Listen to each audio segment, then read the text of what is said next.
Okay, it's 6 o'clock and I want to call the Hartsville-Charles County Board of Zoning Appeals to order.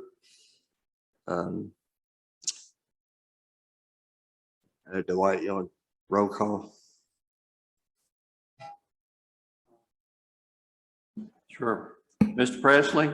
Here. Mr. Jewell? Here. Mr. Moreland? Ms. Limble? And Ms. Banks?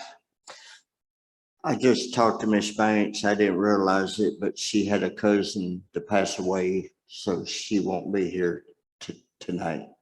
So we have 4 present, 1 absent. You do have a quorum. In your packet, there was the minutes from our April 11th meeting. If you hadn't reviewed them, you can look over them, and if everything looks all right, we need to approve the minutes. Mr. Moreland approved. Anybody second? Miss Corey Limble seconded. All in favor? Aye. Any opposed? Motion carried. First of all, I'd like to, I'm going to butcher her name, but welcome Kaylin Miles Luck from GNRC. So we're very thankful to have her here with us. Let's say anything. Not particularly, but if you guys are familiar with Mary Turner, so I am replacing Mary Turner, but I will be serving you guys in the same capacity. I believe we were all on an email chain together, so you should have my contact information, but you're welcome to reach out to me with any questions or anything. And if not, I can get you guys cards or my contact information. Okay, we got the agenda in front of us for tonight's meeting. Yes, sir. Can I ask can you give us a bit of a background on yourself, where you've been working and how you wound up here, and Sure. just so that we have a little bit better grasp of who you are. Yeah, absolutely. So I have been working with GNRC now for almost a year, working in this position, serving as the on-call planner for many of the communities north of Nashville, a couple of them west of Nashville, but mainly kind of centered around the north. Before coming to GNRC, I was the city planner for Portland, Tennessee. So neighbors with you guys. I was there for a year and a half, and I graduated with a planning degree from Michigan State University prior to that, but I've been in Tennessee for 2.5 years. I don't know, what else do you want to know about me? Well, that was basically what I wanted to know, just what your experience with small jurisdictions and small counties were. Yeah, we have had times in times past, we had someone come from a Murfreesboro or Wilson Right. to here, and I think it's kind of apples and oranges, but no, I grew up in a small town, and most of my planning experience has been fairly small rural development and rural planning. So very familiar with Hartsville and didn't mean to put you on the spot, was just No, trying you're to okay. trying to understand, what your Absolutely. background was, and we certainly welcome you, and we're glad you're on board. Well, thank you very much. And like I said, if you guys have any questions about anything, you have my information, feel free to reach out. Sorry, I missed you. I didn't. We got the agenda in front of you. Is there any changes that needs to be made? Okay. Okay, so any old business that we need? New business. Mark, you need to do a motion and a vote to set the agenda as presented. Okay, so I make that motion. Okay, do we have a second? Mr. Moreland second the motion to approve the agenda. All in favor? Aye. Any opposed? Okay. New business, there's request by Brian Ferguson for a special exemption for dog boarding and services at 1075 Sleepy Hollow Lane, map 18, parcels 7.3, 20 acres in the 8th Civil District. You want to speak on this? No.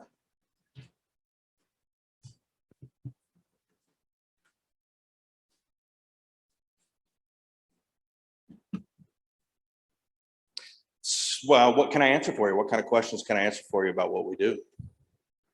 Anything in particular? Particularly, like how many animals do you plan on boarding and at one time, or the biggest amount that you foresee? Sure. So we currently have a commercial facility in Smith County. So we've actually got a facility down in Carthage right now. And we house on average anywhere between 20 and 35 animals at a time. But the primary nature of our business is training. When we do the training though, the dogs come and stay with us for a period of time. So they come and stay with us for anywhere between 2 and 6 weeks. And so these are actually privately owned dogs by our clients that stay with us for between 2 and 6 weeks. And we only actually offer boarding services post-training to prior clients. So it's actually a very, very small portion of our business is boarding, the majority of it's training. So total number count of animals, anywhere between 20 and 35 at any given time.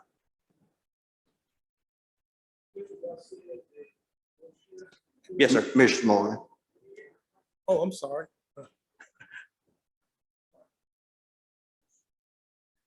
I did, okay.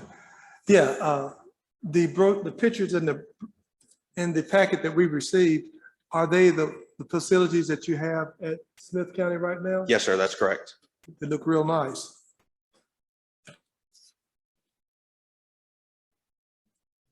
So is your plan similar to your facility that you have in Smith County? Yes, sir. It's pretty much exactly the same. We've got a pretty well-established business. And we have just simply been looking for a homestead farm for myself, my wife, and my son that we can operate our current established business on. Yes, Mr. Joel. That was my question is, do you occupy this property? Do you own this property, first of all, or? So the property we're discussing, I'm actually in the process of purchasing. Okay, So I don't technically own it yet. We're set to close June 8th. okay. But you will be the owner. Yes, and we will, Operator, and you do plan to live there. we will reside there 100% of the time. Yes, sir. Okay. The facilities that you're talking about, are they in any way water intensive? Will you have to put in additional septic systems or anything like that?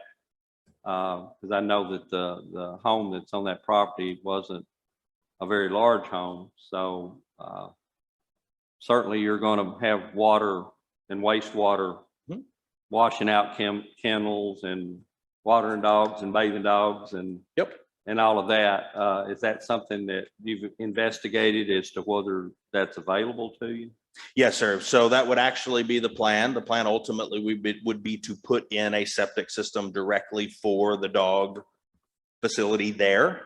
And it appears from looking at the property and from reading through the packet that getting another perk site on the property should not be an issue. Okay. I think this is always been an allowed use in an agricultural zone. And we have approved several of this type of facilities.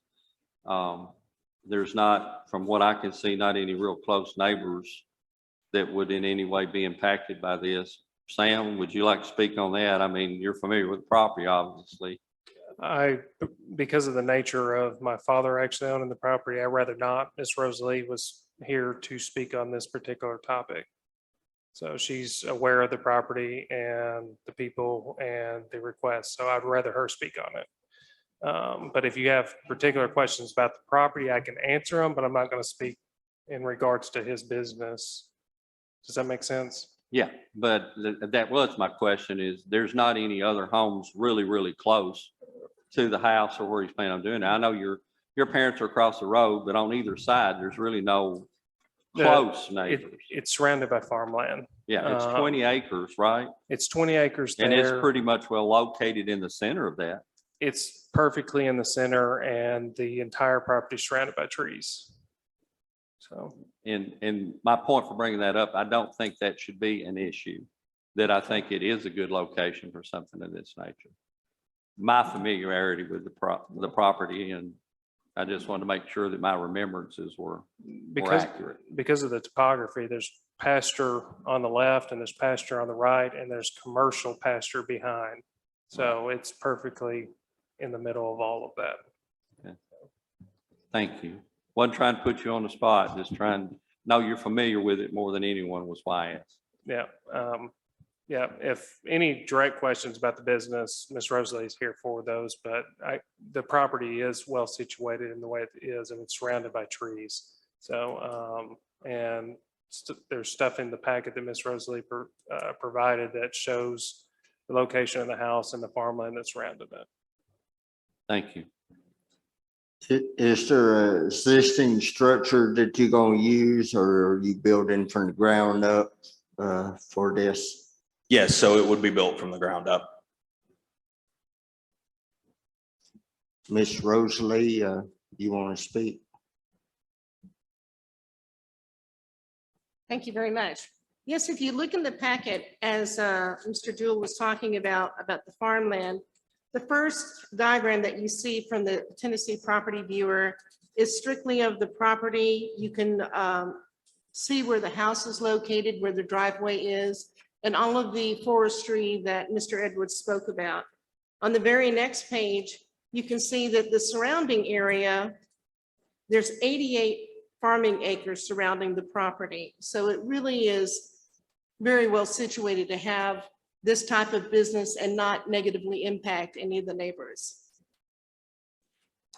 Looking at the zoning restrictions for the A1 property, item D, and I have that highlighted for you, uses permitted as special exceptions. On number 8, it says animal care and veterinarian services. So it does provide in our ordinance that we would have animal care, treatment, and boarding services. So this definitely, according to our zoning ordinances, fits what he is asking to do. You want to speak? Oh, sorry. One more question.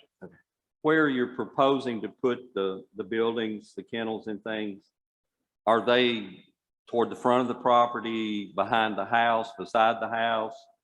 Kind of where would they be located? So let's come back on. So the initial plan is to have kind of 2 separate sects of kennels, because we actually have 2 separate sects of our business. We train people's pets, which is the primary thing, but I also sell canines for law enforcement. So I breed, raise, train, and sell police and military contract dogs that go all over the country. So we'll have a small outdoor kennel for our working dogs that are able to be in the elements, under roof, and of course on concrete pads, septic, and the whole 9 yards. And then we'll have an indoor training facility for the pet dogs, which will be a fairly small facility, probably 2,500 to 3,000 square feet. And the goal to do that is an actual steel building structure that is completely insulated, heated and air controlled. So we actually don't leave any of the pet dogs outside overnight, period. They're all indoors. So noise issues overnight will not be a problem. That's never going to be a concern on the property. And then the location wise, if you look at the map plot, the outdoor working dog kennels for our small group of working dogs will actually be up the hill behind the house slightly. So there's a small clearing behind the house. We don't have much of those, so we don't need a ton of room. And then the proposed location, of course, this pins septic permit and the whole 9 yards, and that all works out, is closer to the front of the property on the right side of the driveway, but not all the way up at the road. It stands back off the road probably about 100 yards or so. The little creek that crosses the drive, is it in front of it or behind it? Right in front of it. It would actually border it. So that is much closer to the road than the house and the other one that you're proposing. It would be very visible from the road. Yes, sir. Yes, it would be visible from the road. Okay. That has been one of our criteria in times past, more so in a residential area than an agricultural area, is that when you drive by the property, it's not supposed to look like a commercial endeavor. It's supposed to look like a home. And that would be, since it, you know, it is a metal building, it is an agricultural zone, that is a customary type structure for that. So I'm certainly not raising objection to it.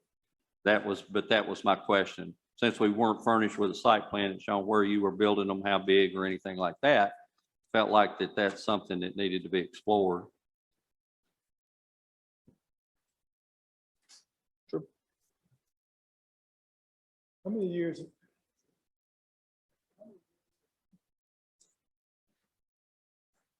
How many years have you been in the business? It sounds like you're very knowledgeable of everything. Yes, sir. So total, I've been training dogs 20 years, but I've also owned a few other businesses. I used to own a gun and pawn shop in Carthage. So I actually hold a federal firearms license, but I don't do that business anymore. And, but yes, I've been in dog training 20 years. Thank you. My only question was with the canine training that you do, traffic related. Is it a contract that you'll be doing with the canine and the law enforcement agencies, or do they come pick up, drop off? Do you? No, ma'am. So I actually produce the dogs for the agencies. The majority of my dogs are sold out of state. So as a matter of fact, of the last 24 dogs I've put on the road serving municipalities around the country, 23 of them are in Northern California. So they actually never even visit the facility. I train the dogs myself, and they get on a transport and they head to Northern California, and then they finish their training there and get paired up with their officer. A couple of comments, if you wouldn't mind. Do we have any more questions? Okay, if we don't have any more questions, I just wanted to run really quickly through the requirements and the considerations for a special exception. So as Rosalie said, the veterinary, animal care and veterinary services is allowed through a special exception within the zoning ordinance in the A1 district.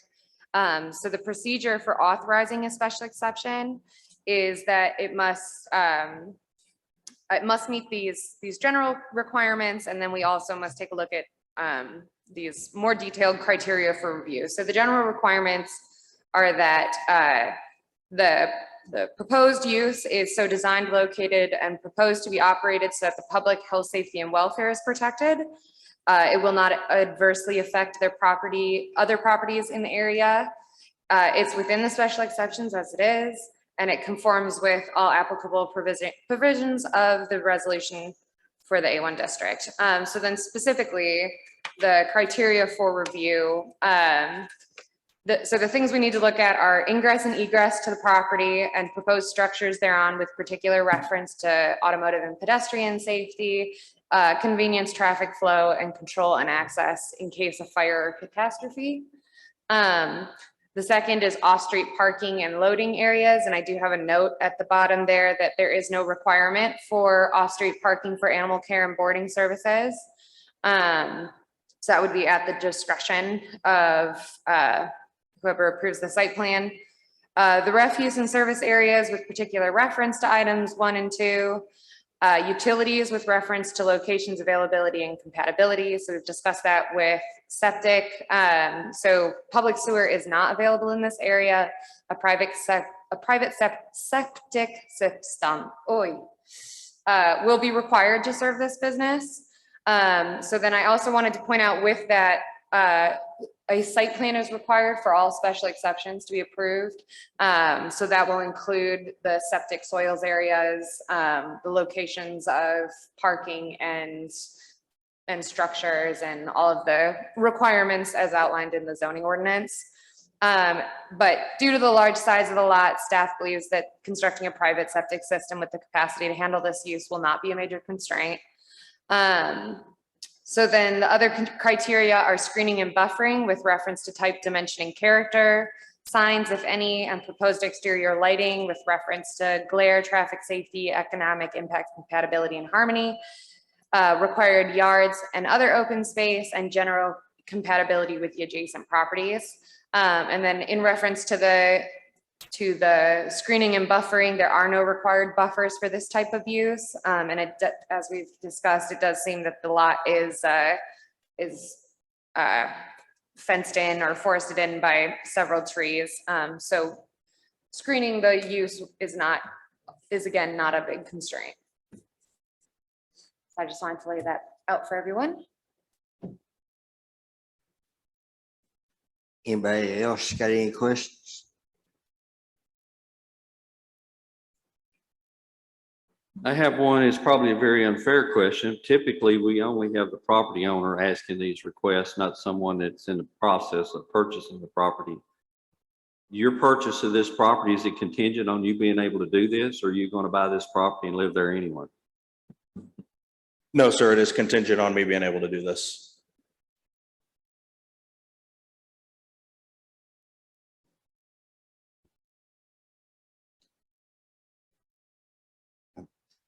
Any other questions?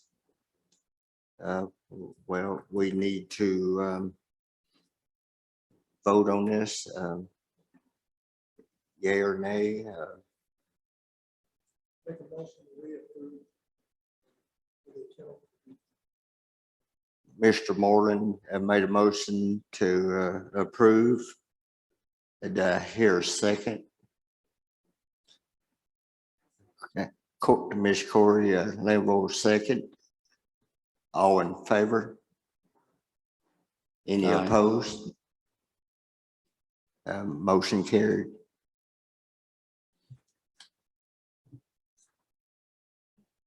The next request we have is by Mr. Darrell Smith for a major home occupancy of conducting a shoe repair business at 395 Cary Road, map 029, parcel 32.00, 22.57 acres in the 6th Civil District of Trussell County. We welcome you. From my understanding, Mr. Smith has bought out the equipment and stuff and is planning on holding this building at his home. That's correct. I've been working with Charlie Shoe Repairing in Lebanon to purchase their equipment and their current inventory. We have a 12 by 26 building back behind the house. I was planning to do the work in that building. And it's more of a hobby business right now while I learn the business. If we were to get really, really busy, I would definitely move it away from my house. I'll just be honest with you.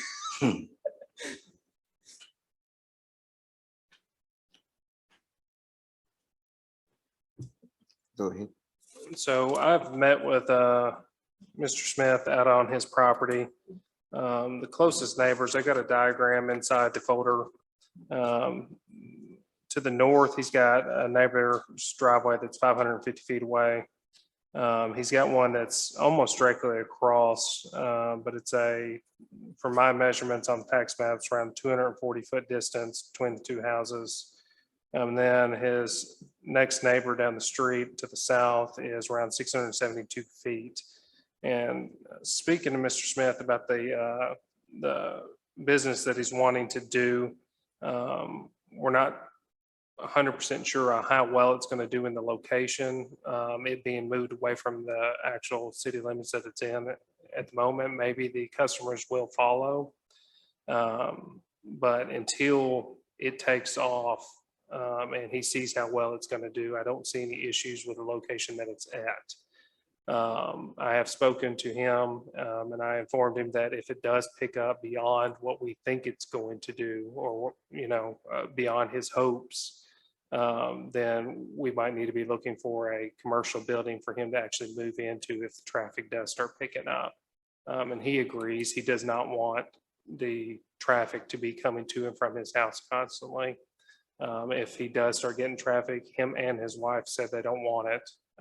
So he will be pursuing areas, and we're currently trying to open up areas in town that people can start moving into with small businesses. We've got several of them that's being remodeled here in the square.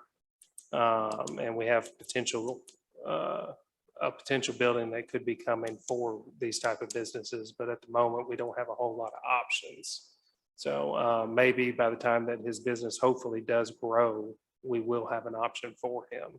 But I don't see a problem with his request the way it is. Sam, I don't think we have any other shoe industry or businesses here in town, do we? We don't. No, we don't. And it would be, I'm very interested in how it's going to go. Where it's located now, it does get a lot of business. But some people follow the owner, some people follow the business. And if he's lucky, he will get all the clientele that the owner has. And Mr. Smith will be looking for a commercial business if the clientele does follow.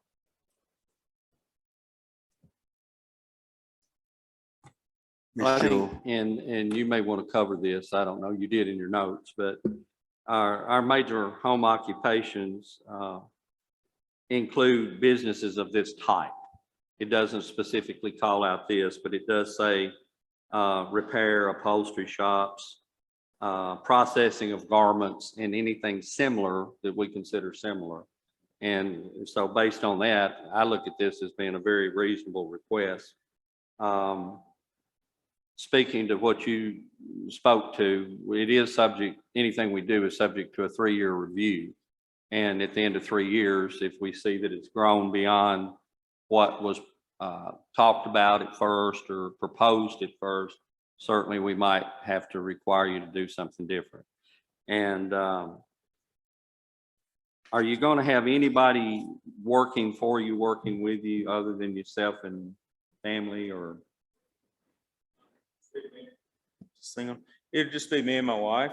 Occasionally, if I'm learning this business, I don't know it right.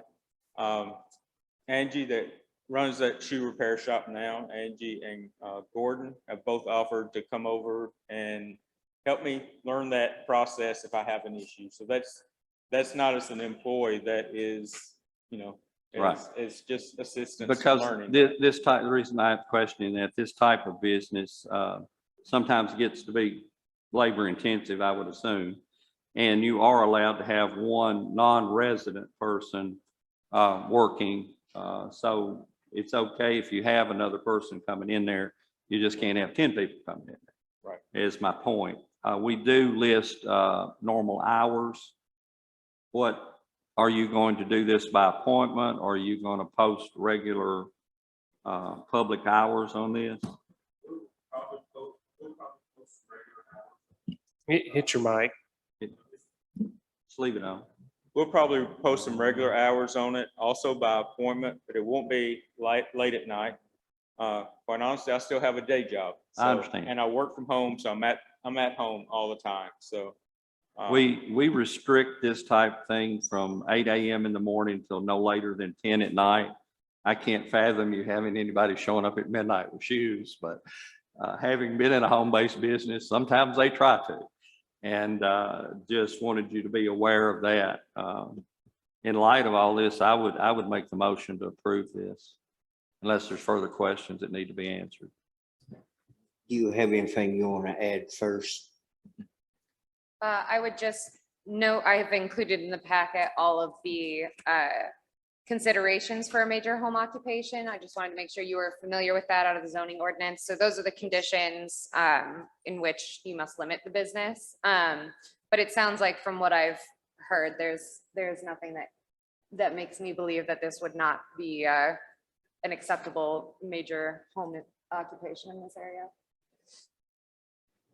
Yeah, we definitely welcome the business, and it seems like there was a waiting list when it was in the other county, so we hope it'll grow. And so anybody else got anything you need to mention? So we need a motion. Oh, I'm sorry. Yeah, that's right. So Mr. Jewell made the motion to allow this, and Corey seconded. All in favor? Aye. Any opposed? Motion carried. Good luck.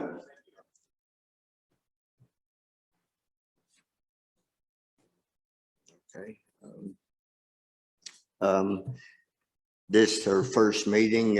Like to welcome Miss Corey Lamble to the board. She'll bring a lot of wisdom and good questions. So we welcome you.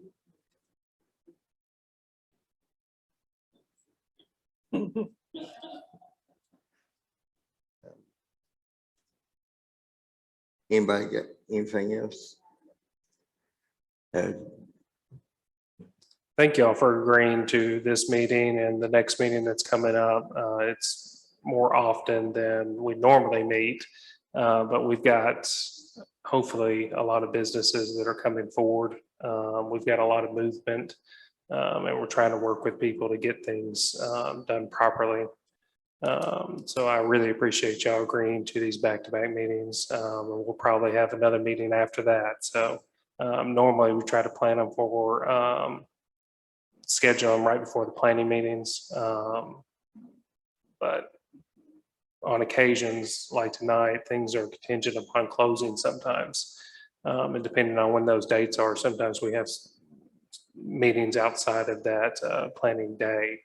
But I really appreciate y'all agreeing to these back-to-back meetings, and I rather one or two meetings with one or two items than a meeting with 5-6 items on it. But in this particular case, things are not coming in, in bulk. They're coming in onesies and doozies. So, but I do appreciate y'all working with us on this. And we will have another meeting the 20th. The agenda will be sent to y'all as soon as they're available. So if no one else has got anything, I have a motion to adjourn. Mr. Moreland made a motion to adjourn. Ms. Limble seconded. All in favor? Meeting is adjourned at 6:33 p.m. Thank y'all. Just to clarify, the next meeting